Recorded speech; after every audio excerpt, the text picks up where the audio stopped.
Okay, day 24 in lockdown. A little bit of a later start for me. And yep, we're not feeling great. The numbers are up and we're still in level 4, so that's a bit of a worry. Now, we were wanting to see lots of testing, but yeah, we're not tracking in the right place. So far, my brief count, I think we're probably at about 90% not wearing masks around here. People are spread out, but 90% not wearing masks, so that's a shame. And so this week has been, once again, we've seen all the worst bits about us as a society. One thing is that in the hospital, there's a lot of focus, and I'm not sure why, that there is, nobody seems to be on the side of the nurses. So the nurses have quite rightly complained and said, hey, people complain about we don't get visitors and you're not disrespecting us and it's our cultural rights to be here, blah, blah, blah, blah. But the nurses, I think, are quite valid argument that, hey, you just can't have visitors all the time. We're at risk here and we're looking after you guys. And so they've put an official thing with the union to say, hang on. Please, you can't actually keep these visitor numbers up. Even though everybody wants to be on the side of the public, there is a tension, because I think on the nursing side they're saying, well, hang on, you just can't have everyone here on the ward. It's putting us at a lot of risk. So this is mainly focusing at Auckland and Middlemore hospitals, where I think at Auckland Hospital you're allowed 2 visitors, which certainly seems like, 2 separate visitors per day. That could spread out to a lot of people with a few cases of COVID. Once again, pretty much no one wearing a mask around here. And so the nurses union saying, hey, we're putting in a complaint to the hospital. And it's not the only complaint Auckland Hospital's got at the moment. Another one, it is during COVID and we are meant to be restricting movements.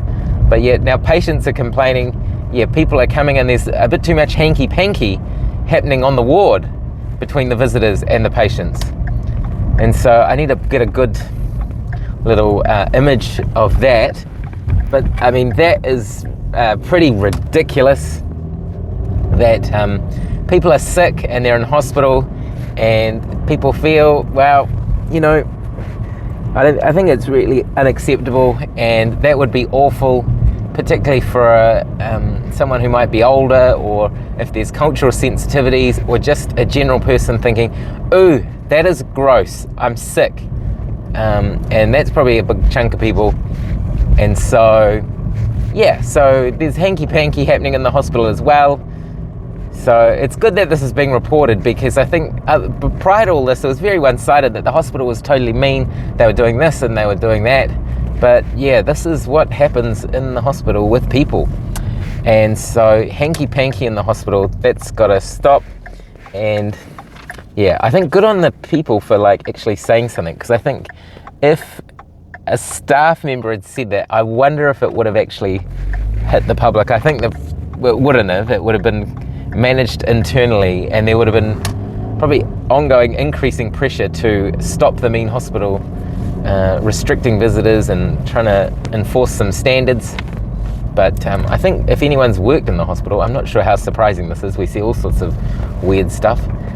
And so there's been other things which I just hadn't covered before, but it was quite interesting. That was, so when the whole country was in level 4, there was a robbery, which seems like if you were gonna do a crime, that would be the worst time to do it, for many reasons. Probably the main reason being, people are generally at home. So if you're gonna do a robbery, I can see why someone would, oh my gosh, this guy is just driving like a maniac in between 2 massive trucks. Anyway, so there's a lot of cars out here. Someone has already commented, quite a few cars on the road in Auckland, when there's probably less essential work happening. But anyway, so planning a robbery, particularly a home robbery, particularly during the daytime, seems like stupidity squared, possibly. But that didn't stop a group of robbers came into a place in Hamilton, and it looks like it was a robbing party of 2, and there's a thin guy and there's a not thin guy. And so Not surprisingly, the thin guy seems to have got away, and he ran out of there. And you just know it could have been his idea, don't you? Like, hey, we'll be fine. And the other guy could be like, no, let's not do this anyway. So the bigger guy, the not thin guy, the bigger guy, he gets, he's bringing up the tail of the operation, and these people have a CCTV, like a security camera. So the security camera, and this guy's not in the mood for indicating as well. So the security guy, the security camera captures that the big lumpy guy, he comes in behind, and then of course, it's too funny to be true. The guy who owns the house is he's a boxing trainer. So he sees him and says, "Oi, get over here." So he says, "Get over here," and the lumpy guy tries to get away. He's got no hope in their backyard. And he basically just gives them kapa, 2 quick uppercuts, and he's done. I think the lumpy guy, to his credit, he didn't fight. He just starts, so he just ducks for cover, and he's done. It's over. And so then the other adults come around, and they're keen to see what's going on, and they're probably not bad at boxing either. Anyway, then a kid comes up with a knife, a plastic knife, because she was practicing her zombie attack, as you do in Hamilton. She was preparing for the zombie apocalypse, and she gets this guy, and so then the mum like pushes away, like, hey, get it back inside. Although the kid, to her credit, she just stands there with the knife, like, I'm ready for this. I think she's a future superhero in the making. And then the ultimate embarrassment, they get the lumpy guy, he's bigger than all of these guys. Like, it definitely looks like a mismatch fight, heavyweight versus kind of middleweight. Anyway, the guy then sits on him, and I think that's brilliant. Like, just sitting on someone, that's pretty much the ultimate in disrespect. Like, here you go, this is what I think of you, buddy. You can sit down, and I'm going to sit on you. So the guy lies down, prone. He sits on him. Then the police come, and the police are probably thinking, "Oh man, you've done a lot of work here. That's awesome. You've done it all." And so that was really good. And so another stupid behaviour news. So we're finding out more and more about what happens in the hospital. So yesterday there was another mystery case that's completely unlinked, out of the blue. Person comes into ED in Auckland, obviously, at Middlemore, and comes in and leaves. So they're what they call self-discharge. And that's not that uncommon, I would say. That happens, I would say, increasingly more, where people just say, yeah, I'm out of here. And I think in the COVID lockdown times, a lot of people will probably think that's quite reasonable to do, because you don't want to generally be in the hospital if you're not required to be there. And from what information we know, that seems to be the case. But anyway, for whatever reason, they got a COVID swab, which, FYI, if you're coming to hospital for anything, quite likely you're going to get a COVID swab. So gets a COVID swab, then leaves again. And then so you think, oh gosh, now who has that person been around, and all this sort of thing. Once again, standing down doctors, cleaning bits and pieces in the hospital. So then one of the reporters says, well, why are the police involved?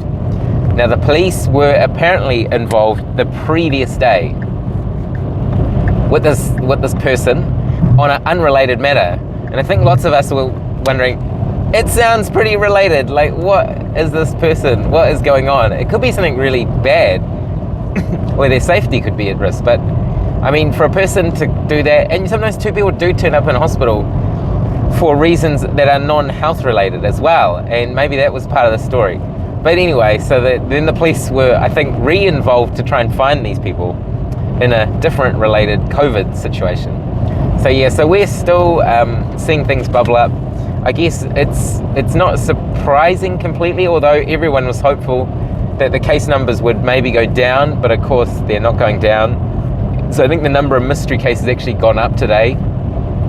So I think that's put one of the nails in the coffin about release into level 3 on Tuesday. And I think by tomorrow we might have a few more little taps to that nail, because if they can't find a clear link, and at this stage they haven't found a clear link for a big chunk of them, it'll be all over Red Rover. So yeah, that'll be a big test for us, I think, because I can already see most people are not really that compliant. There's a lot of stuff about businesses are going to be hurting, and businesses have announced they're going to close down, and I think everyone is sympathetic for that. But I mean, where I start my journey from home to work, I presume there's tons of business owners and just a ton of people not wearing masks.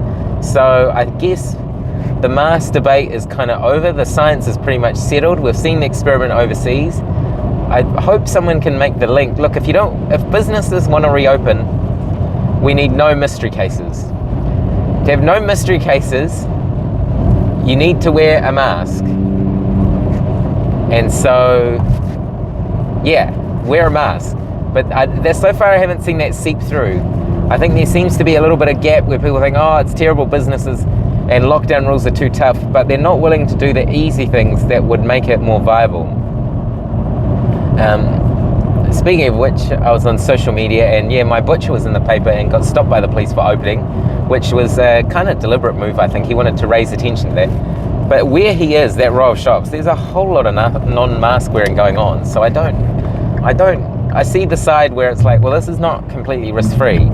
Unless he's going to have a security guy like they do at the grocery stores actually checking everyone, then I don't think people are going to do it. Well, it doesn't seem at the moment.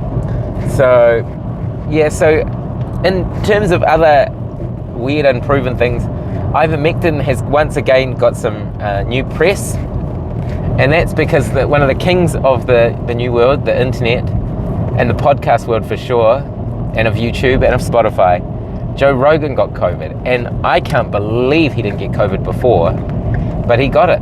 And so he went the Trump route and just threw everything at it, including ivermectin, and that started up a big thing about, are they telling us everything they know about ivermectin? It's unsafe, and sure enough, instantly in America it's become a political issue, and people are lying from both sides, even people on the side of let's tie-ho about ivermectin, which you'd think would probably be a little bit more rational people, but always the extreme people get to the front of the media chain, and I'm pretty sure they're making up stories about the hospitals are clogged with people with side effects due to ivermectin, and I'm pretty sure that is 100% not true.